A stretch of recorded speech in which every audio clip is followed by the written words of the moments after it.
wake up and stay woke. Cause this is the Ball Hog Sports Talk with your boy, B Brown, ESQ, aka the Ball Hog, aka the Mouth of the South. This is the place where sports, business, and entertainment collide. And we're gonna give it to you rough, rugged, and raw. So come get you a spoonful, like some grits with butter and salt. You know how we do it in the South, y'all.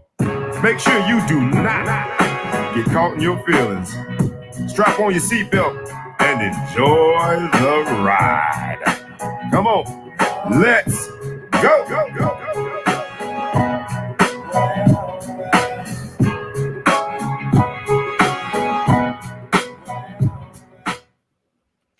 What's good, America? It's your man, Big Flo, coming at you with my man, B Brown. What's up, B Brown? You know what it is, man. In the building for another Sports Freestyle Hot 16, where we're going to go 16 minutes of straight bars. So, you know, I'm happy to be here, brother. Thanks man, I'm happy today, too, man. Things are getting better, man. The sun is shining. They tried to snow on us in Chicago this week, but you know what, though? They can't persevere. Snow can't persevere because the sun is coming out, your boy. That's what's going to happen, boy. Sun is coming out. We're going to have 60 degrees this week. We got the first high school football game of the fall/spring in Chicago. Watch your mouth. Not to get overly analytical, but the sun is coming out in other ways too. You got your son, man. S-O-N, Let's playing do a little shout out real quick. Let's put a little something to it.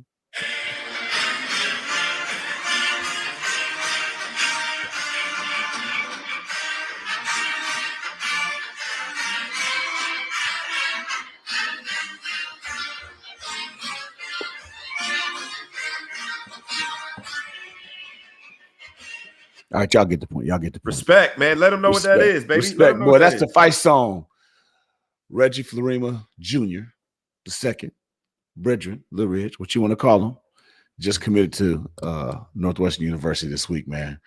Proud as I can be, boy. I never thought I'd put another school on my head, but today and on your shirt, and my shirt. My chest is out. I got a little texture to the end too. It's not like smooth, but you can touch it later.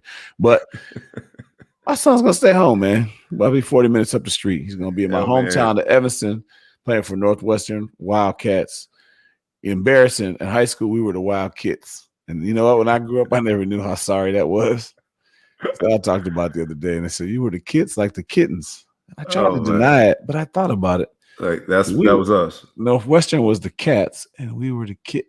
Yeah, because you're from Evanston. I'm from Evanston. I was born 2 blocks away from the stadium. My son's gonna be playing there, man. Right up. Yeah, look, man. You're underselling it because you're a humble dude. But not only is this a monumental opportunity and sort of a milestone for you as a dad, Reggie Florima the second, Little Big Flo, as I'm gonna call him, or Junior. That's funny. The first signee of his class, 2023. First commit. Sorry.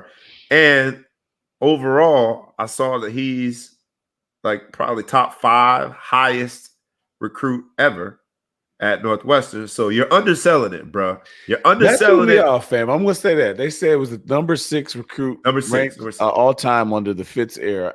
That was like, man, I didn't know what to say. It's very humbling. It's one of those things that when you're a kid, you know, your kid's a kid, you dream about and you tell them. And I'll say this: when my son was a little kid and he wanted to play football, and we started talking about college, you know, this is back when he said, "When I grow up, man, Dad, can you sign me up for Notre Dame football?" Right? You know, he thought that's how you work it out. Your dad just decided to put it in. He didn't know. Right. I said, "This is your top 5 schools you're gonna have." Notre Dame back then, you know, I was brainwashed still. Notre Dame, you got Duke, you got Vanderbilt, you got Stanford, you got Northwestern. Not in that particular order, but that's how we thought about it. So we thought about that when he was 6, 7 years old, and now here he is. My son is going to be a Northwestern Wildcat. Yo, man, you might not cry on the show, but you're going to cry when you get in the car. You're going to cry when you get in the car, and you should, brother. Salute to you and your family, because you don't get to that point as a committee or whatever they call it. A lot of people to thank. Yeah, without a lot of resources, man, and you've been a big part of that. So salute to you, man. Wanted to make sure we start. Now I wore Notre Dame just because, you know, 3 reasons. My hairline is all messed up. Second, I'm still proud of representing that we went to Notre Dame. And third, I think Notre Dame missed out on a fine young man. You won't say it. I get to say it because I don't have as much invested in this as you do. But I will say I think Notre Dame missed out on a fine young man, and I can't wait to see what he does, putting up numbers with the Wildcats. I love my alma mater, Notre Dame. My son ended up exactly where he was supposed to be. Right on. That's in Northwestern. So no ill will, no feelings. This is beautiful. It's a beautiful marriage. This is exactly where my son needed to be. This is a perfect fit for him. So we're all very excited. Nothing negative, anything to say with that. So all positive vibes. You said when I'm gonna shed my first tear is that first month that goes by and my bank account gets bigger as opposed to smaller when I don't have to write a check to feed them, put gas. Scholarship done got a lot better than we was there, boy. They give you a little money to eat, hang out, take your girl out, all that kind of stuff. Cost of attendance. Attendance. Google it if you haven't heard of it. It's a beautiful thing. Just like you're underselling just how amazing that accomplishment is for Widow Wedge, inside joke that I won't go into. Years ago when he was a baby, many years ago, he was described as Widow Wedge. Just like you're underselling that, you are overselling the fact that you think he's not gonna still be getting that guap from you. He's 40 minutes away, Stop bro. Playing with me. He's still gonna be. Let me feel it for a while, man. The tag. I just took the tag off the hat. Positive you already vibes. Trying to mess that up for me. I still got a little dust. You know what I'm saying? I'm trying to positive vibes. Positive vibes. My bad. Hey, man, great time of year. NCAA tournament time. All right, I gotta start the clock, and I gotta tell everybody I'm gonna apologize up front. I took the first shot, and I'm just not feeling great. So if I blow my nose on camera, don't be like, "Ew, I'm human." That's what this proves. Just don't leave any snails. When you blow it, don't leave no snails, though. Double check. Don't leave no there. If I do have one there, be a friend, be a real friend, and let me know that it's there. Tag, it's hanging. Comment, include a friend if he has a snail in his nose. Yes. Please subscribe to the Booger Stick. Yeah. All right, Cole, great thing, man. You got your shot. That's a great thing. Public service announcement. You got your shot. I got my shot. Let's do it, man. Everybody get your shot, man, so we can barbecue this summer and not try to wear masks and all that kind of stuff. But we digress. So we talk about first NCAA tournament time. Very exciting time of the year. This is kind of when bringing full circle when COVID all began. Yeah. Right when the tournament was supposed to start. And now we're actually going to have a tournament. So what do you think, man? First of all, what teams do you like in the tournament? Who don't you like? Let's talk about that. I used to be into it a lot more. Having a 1 year off hurt me as a fan. I would love to get back into it, and I probably will. But I think Gonzaga and Baylor are the 2-1 seeds. The first seed overall, the second seed overall, and both of them had great seasons. Gonzaga going undefeated the whole way through seems unlikely. So I would say either Baylor or Michigan. Michigan being the third overall. I like the way they play and the fact that Juwan Howard is willing to buck another coach. That's the type of coach I want. You got to show him what you want. You got to get that technical foul. You got to grab a coach when you have to. Yeah. But I'm gonna say, forget all that you said, man. You slept on University of Illinois. I don't know what you Illinois. Man. All right. I'm a homer, man. I think they got AO coming out there. They got a bunch of dudes from Chicago. They're putting that school back on the map. What's really interesting, though, guys from Illinois watching this, the Flying Illini, my favorite basketball team of all time. Flying Illini, which was, I think it was the 89. I could be wrong with the 89 or 88 basketball team for Illinois. They had Kendall Gill, Steve Bardo, Kenny Battle, Lowell Hamilton. I'm missing one. I can't believe I'm missing one. I might have CTE. I love that team. They dunk on you from everywhere. It was great. Better than the D. What was the other one? D Brown. That year that they way won. Better than that. Yeah, way better. Okay. This team was so exciting. This is the greatest. You show your age a little bit. 89. You went back to 89. Man, yes, sir. I was doing stuff. I was back there. I was trying to make it work. Don't refer to 89 in front of your son.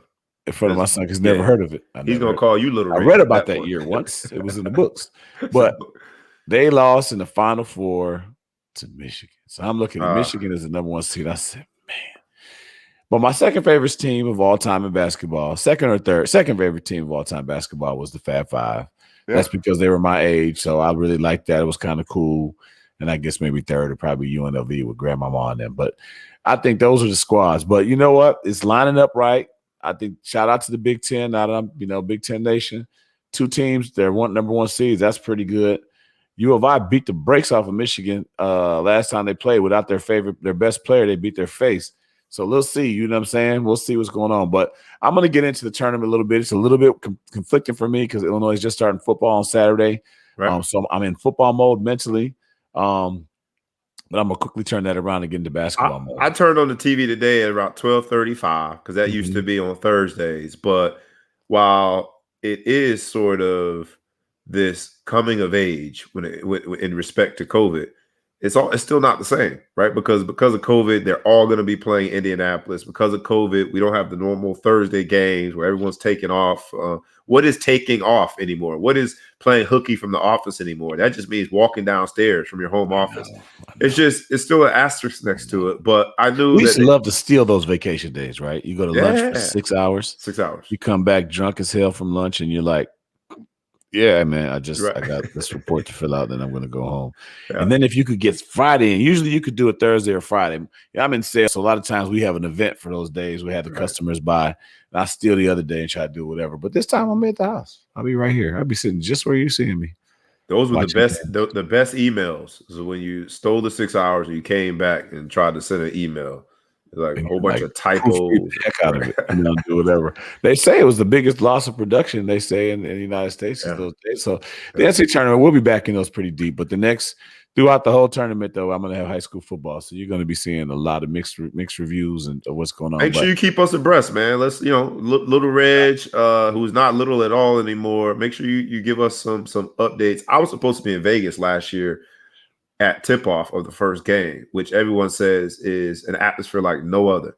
And they canceled my conference. They canceled the tournament, obviously, and things have not been the same since. But, oh, well, y'all got spring football, so there's a few silver lining things that came out of it. We are moving in the right direction. Yes. We got people vaccinated, whatever, so I can't get rubella, the measles, the mumps, and now hopefully I can't get COVID. Right? They fixed me up. I got all the upgrades. I downloaded the new what do they call that when you got the new service patch or whatever. The 2.0 service patch download 2.0 or whatever. There you go. The new operating system. So we're gonna see what's going on. But I'm excited. It's gonna be options. We have options. Got options, baby. Let's go. NCAA tournament, one of the most electric sporting events of all time. What do you think about being in that? You mentioned it briefly. Everyone gonna be down in Indianapolis, kind of the bubble environment. You think that's a plus? You think that's bad? I mean, what do you think? What if somebody gets COVID down there? Is everybody done? You blow the whole tournament up? What do you do? I mean, it seems like you got to have some really strict guidelines and enforce those guidelines, because having all of those teams there at one time, all it takes is one rogue person to get out there and catch that thing. And I'm assuming they got to try to go to like Vegas or something like that. Indianapolis, can work at all these teams, all these games? The NCAA is headquartered in Indianapolis. Gotcha. And I think of all of the cities from economic impact analysis. That's my wonky, nerdy sports business adjunct. You got 3 degrees. Okay. Yeah, but teaching those courses, we looked into sort of that impact of each one of the cities that are going to be missing out from the region, from what would normally be March Madness, where you go to your different regions and you play in, and then but Indianapolis, somebody else's trash is somebody else's treasure. So one man's trash is another. Well, one city's trash is another city's treasure, because the trash, in the sense that they're going to lose out a ton of money because they don't get to host these games, is Indianapolis as a city. It's their treasure. This has to be a windfall for that city. They're going to get paid, man. All of those teams descending. Do you think they put AAU tournaments you used to do? They're gonna put like 2 or 3 courts where you hooping over here, Gonzaga hooping on this side of the gym, and they got Michigan over here hooping? How are they gonna get all these games in one little city? I don't know how they're gonna do it, man. They got venues. I know Indiana is a basketball place, but they're gonna be playing at the high school. I think they probably will be a little more creative. But you got Butler, you've got the what do they call it, the field house. You've got. I imagine they're going to convert the RCA Dome. It's probably not called RCA Dome anymore, but where the Colts play. I can imagine them putting a temporary Lucas Oil Arena. There you go. I show my age, but I remember that Lucas RCA. Man, they're gonna figure it out. Shout out to Indianapolis. Hopefully, y'all get shout out, man. But we're gonna get cranked up, man. We should have more hype for it than we did. I'm a little distracted. Whatever, my man got the shot. We should be a little more hype. That's the biggest thing right now, NCAA tournament. So I'm just so happy that we're coming back, baby. America is coming back. Let's do it. We back, baby. So, speaking about got back, baby, what you think about my man KD, man? I love that transition. KD, as a basketball player, is aggressive. and off the court, he's aggressive. I ain't mad at him. He's not looking for the assist. He's looking to score. He's looking to I ain't mad at score. him. I love it. And I was a little upset. Yeah, I was a little upset. You think about a 32-year-old man shooting his shot at a 21-year-old college co-ed student. You think it's off, and then I clicked on the picture and I saw who the particular co-ed was, and I immediately understood. Bars. So we for those who don't know, KD was there's a young lady, someone's daughter, someone's sister, that goes to Oklahoma State, track star. Yep. I think we decided that she's in her junior year, so we're going to assume she's already celebrated her 21st birthday. We're gonna hope. Legally 18 is whatever, but she put out some pictures that she was attractive. I would say is probably the proper term in the pictures, and he couldn't resist, and the DMs were too far. And KD was on Twitter, and he just commented how much he liked the pictures. So I don't know. Can you shoot at a girl who's in college if you're a 32-year-old millionaire, or is that out of bounds? Is that eating at the kids' table? What are you doing? What are we doing? I mean, yeah, but or at 18, you're just an adult, and it just all it doesn't matter. Let's think of it. That's 11-year cap. So at 51, she's 40. Doesn't seem as bad then. When he was 22, she was 11. See, you're going the wrong direction. I'm trying to make it more favorable for KD. If you go that direction, it sounds bad. I want to go like when he's 71, she's 60. It's probably you have a daughter, so I can imagine your perspective is going to be influenced by the fact you have a daughter. I've got a niece, but I don't have a daughter. I would be very upset if my niece told me that some NBA guy while she was in college shot their shot. But I imagine my niece was a track star too for her school, Boston University. Very good at track. She was a track star. She did very well at track. This young lady, I think, is a really good track runner. So the best part is no one knows what event she does. Not one person, nobody, none of us. We know her name. I even said she was very good. I gave her the benefit of the doubt. I don't know that. We're prepping for this too. No one looked. No one cared. That's the problem. That's the problem with the story. But she's an Instagram model too. I guess she's got dual purposes as far as I shouldn't say purpose. That's bad. I shouldn't say it that way. She's got more than one job. Dual careers. I apologize. It's not just a student. She also has an Instagram model in her description. Yeah. So, that's one of the things she does. And I guess as a model, because models are typically young, I just feel like you're at the JV table. I mean, look, my son will be in college next year, and they could be at the same school, and they shooting at the same girl. Not fair. I don't know. Not fair. It's not fair. But you've equipped him, man. Your son is somebody else. You know why, though? You know why? It's because he doesn't brush his hair. Right. If you don't brush your hair, you got to go downstream and you got to find something. You got to go, yeah. Okay. Maybe he'll start brushing his hair. KD, get them waves, man. You can talk to 32-year-olds. You can talk to girls your own age, man. Grown-ups, people that pay taxes, that file the W-2. Yeah. Women, stop talking to girls. Talk to women. He talking to young girls. Grown folks. So, all right, man. Next topic, man. So Ben Simmons, man. Justin Kutcher. I want to say Ashton Kutcher or whatever the president's whatever. Justin Kutcher. It might be the same though, because he just got punked. And he just tried to punk Ben Simmons. Yeah, he tried to punk him. He said Ben Simmons is overrated, right? Overrated. I know people don't want to hear it, but there I said it. He's overrated. And doubled down on it. He doubled down on it. He doubled down on it. What was the double down? I mean, Kendrick Perkins and others said, hey, you're crazy. And he then put it in ink. Yeah, I said it. Like, I didn't say he was a bad player. I said he's overrated. Yeah, and he takes away from other players to bias. I just had this conversation with some friends. Shout out to Emmett Mosley. He was just telling me this yesterday, ironically. So I don't know if he read the article. How does Mose feel? Is that Mose is a friend in common? Emmett Mosley, receiver, good dude, married at up, Notre Dame, and he definitely married up. And so he said he was overrated too. And his point was, you make too much money. As he said, overrated. He called him a bum, maybe. What it was, his argument, which was hard to argue, he's too athletic and too big, whatever, to not have a jumper. Okay. He said at some points, Jordan didn't have a real good jumper when he got to the NBA. You're off center. I'm good. I gotta go take care of something. I'll be right back. All right, Jordan. Pause. Jordan didn't have a jumper. He got in the NBA. LeBron didn't have a jumper in the NBA. But at some point, you got to work. He doesn't even attempt to shoot baskets. He's 7 foot point guard. And you can't shoot a jumper. I mean, come on, man, in today's age. So I don't know if you want to say he's overrated.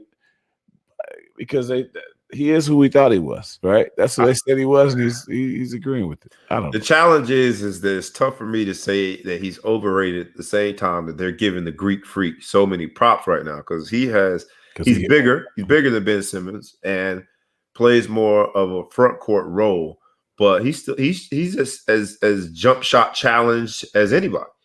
He had a three in the All-Star game. Everybody went nuts from the corner. He hit one last night. He had a great overtime. He scored 10 points of overtime last night to bring them back and beat the 76ers. And I think that's where this all stemmed from. But I don't know, man. I mean, Ben Simmons is big. You can't teach size. What's the Greek Freak's true position? Center, right? No, probably a 3. He's a 3-4. 3-4. He's definitely not a center. So I think it's one of those things where it's the judgment. So you have a guy who's running the fast break real nasty like Ben Simmons. Yep. He's got all the flavor to get to the hole and do whatever. He's a point guard by every stretch of the imagination. Yeah. He's supposed to be able to shoot a jumper. The Greek Freak is an athletic center. Let's be honest. Yeah. He's a very athletic center in this day's age. He's not a 2. He's not a 2. 1. A 3 is kind of a stretch. It's a stretch. 4 or 5. He's a 4 or 5. A 4 or 5 that could play 3 because of how athletic he is. But you're right. Size-wise, definitely a 4. So you feel like he gets a little bit more of a pass. They're going to give him a few more years to get a jumper. But when Ben Simmons looks so fresh when he's coming down the court on that break, man, he looks like anybody's point guard, do whatever. You can't shoot a jumper. It's almost just like it seems like the Greek Freak has still got that wild, strong. He looks like a big, tall puppy, kind of strong and doesn't know his own strength. The Greek Freak, it seems like he just doesn't. Ben Simmons just seems like he doesn't care. Well, sometimes they say if it ain't broke, don't fix it. When it comes to Ben Simmons and his jump shot, it is broke. I've been waiting on him to fix it because it just hasn't really translated to the NBA. But at the same time, he's still unstoppable in transition. He's still one of the top defenders in all of the NBA. He's still size-wise a matchup nightmare for all teams. I think what this Justin Kutcher was trying to say is that, you got Tobias Harris over there balling, but he gets overshadowed because everybody's talking about Ben Simmons. In that regard, I understand his frustration, but to call him overrated might be a bit much because you can't teach physics, man. The laws of physics. Where is Ben Simmons rated? He's not like a top 10 guy in the NBA or anybody. No one thinks that. I mean, he's all-star. He made all-star this year. He made an all-star team, so that makes you what, top 20-something, top 25? How many were on each roster? And then you had some reserves, but 25 probably. Call 26. Yeah. So I mean, top 26 player. I mean, he should have made the all-star team, right? Absolutely. So how is he not? He's not over. He's rated where he's supposed to be. If he had a jumper, he'd be a starter on the all-star game, but he don't have a jumper. No, he does not have a jumper. But if he did, he would. But he doesn't, so he wasn't. So I don't know. It's very hard. I mean, we're all on the roll of, you and I are sitting on our couch potatoes out here talking about what we think about sports too. But when you start calling people sorry and stuff like that, I think you're going a little too far. Overrated, I guess, is easier than sorry because you're just saying he's not as good as they say he is. But I think they say everyone says he has no jumper. And so he's the rated that he is. So we don't count to 16 minutes, and we got those are supposed to be our 16 minutes, but we still got at least a few little parting shots. We got to do a few parting shots, man. So look, man. So we will talk about some things we want to keep positive today. The sun is shining, spring is positive coming. Vibes, positive vibes. But we want to give shout outs to those that need the shout outs as far as our prayers and our thoughts. Yeah. Sean Bradley hit by a car, paralyzed, 7'6" or however tall he was. I don't know the details of how he got hit. Yeah, but it seems really interesting how you end up getting hit by a car on foot at 7 foot tall, 7 foot plus, well over 7 foot. Yeah. Shout out to him, prayers to him, positive vibes to him. Paralyzed when you've had any time on earth walking around and moving freely with your appendages and just being able to just move freely. Anybody in that situation would be tough, but for somebody that got to the pinnacle of all basketball and played in the NBA, it's got to be even tougher. So we wish him nothing but the best. But the best. Hoyt, Brandon Hoyt. B. Hoyt. Yep. B. Hoyt, linebacker from Notre Dame, going through some issues right now. Had some legal troubles that stemmed from some mental issues where he had some cries for help. Turned out to be legal issues. I don't know how severe they are. Been a fundraiser. People have come together and donated some money to him. Hopefully he's going to get the help he needs. I don't know many of the details. I don't want to try to speculate on anything or offer any opinions, but let's just hope that he gets the help he needs, and this has a good ending to his story, as opposed to a bad ending. So let's just shout out to Hoyt. Captain of the 2005 team. I know him well because I was back on campus in grad school at the time. Fond of the young man. Great family from New Jersey, where I'm living now in the state. So I wish nothing but the best to him. It was good to see Notre Dame folk come together and raise that type of money on his behalf. Hopefully he will get not only the legal assistance that he needs, but after that, medical assistance that he needs. But when you looked at your last five with Reg, you said Notre Dame and Stanford and Vanderbilt and Northwestern, Stanford. I don't remember who else you said, but I'm trying to make a point Duke, in that Duke in there. Duke, there you go. All of those institutions have the type of people that respond and rally to help one of their own. So I'm glad to see Notre Dame and their fan communities step up and show out on behalf of B. Hoyt. Wish you nothing but the best, B. Hoyt. So last one, Keyshawn Johnson lost a daughter. 25 years old, man. 5 years old, man. I don't know the details of that either, but I know that it doesn't need details when it comes down to it. He lost a daughter at 25. It's way too young. No one wants to bury a child. There's a lot of people we know out there that have had success in this world beyond what most people can imagine. But I'm sure they all give it back up if they could bring back the loss of a child. And I just could not imagine the pain he's feeling. So as a dad, as a fellow human American, my heart goes out to anybody who loses a child. It's the most tragic of the three stories that we brought up here at the end and try to send good vibes. But it just goes to show you one day you could be at the top of the world, as you stated, whether it be Sean Bradley in the NBA, whether it be Brandon Hoyt being the captain of the Notre Dame football team, or in this case, Keyshawn and his family. She was 25. The 22-year-old son referred to her as, his greatest role model. So sending up with positive vibes, man, prayers and condolences to your family, Keyshawn. While, I've got my own feelings about Keyshawn and being a USC guy. All of those aside in this case, because life is precious, man. So prayers with you, condolences to you and your family. Absolutely. But I want to end on a positive note. So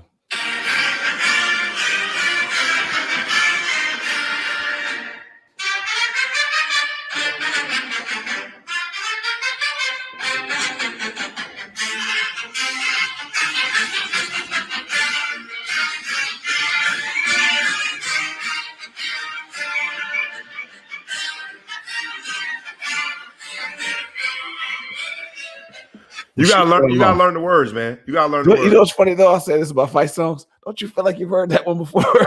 Like maybe that's somebody else's fight song. Somebody else. They all are very similar. I think they all were here. But I will say this, man. Before we get out of here, you get last word, man. Because what a week, what an accomplishment, what a milestone. As a proud dad, brother.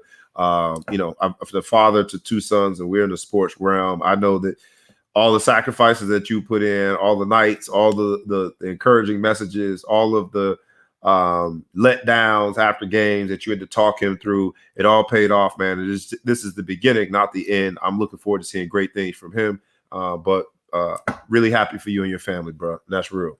My final word I say is, it's obviously a time to celebrate. I'm very happy. Everything looks good on the pedestal, and seeing my son's light shine and being recognized for the hard work is great. A lot of people support our show.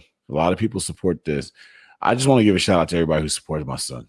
There's been so many people out there that have supported him from coaching him, rooting for him, pep talks, dropping him little DMs and messages or whatever, helping form him, kind of keeping him on his toes and teaching him how to talk to adults and different things. Teammates of his who have been there for him, blocking for him, helping him out, lifting him up when he's down. I can't thank those people enough. And I know sometimes it could easily be looked at and say, like, why not me or why not my kid or whatever. But just know that I appreciate it. My family appreciates the people that have been in his corner for a while, because there's countless people that we could be thanking. So shout out to them. Right on, brother. Okay. Well, we've been a little over the 16 minutes. Yeah. That's okay. It's a celebration. That's what we're going to do. So meet us tomorrow morning. Ball Hawk Sports Talk. Ball Hawk Sports Talk will be in the morning sometime. We'll have Big Flo in the building as always, man. Bringing that rough, rugged, and raw where sports, business, and entertainment collide. Your boy B Brown, ESQ, aka the Ball Hawk, aka the Mouth South, aka Mr. Success Celebration, along with Big Flo, will be in the building. Y'all make sure y'all come check us out. Mañana. And come check it out soon. My next guest is going to be a special guest. I'll let y'all figure that out when you see it, but he's going to be a very special guest. So we out.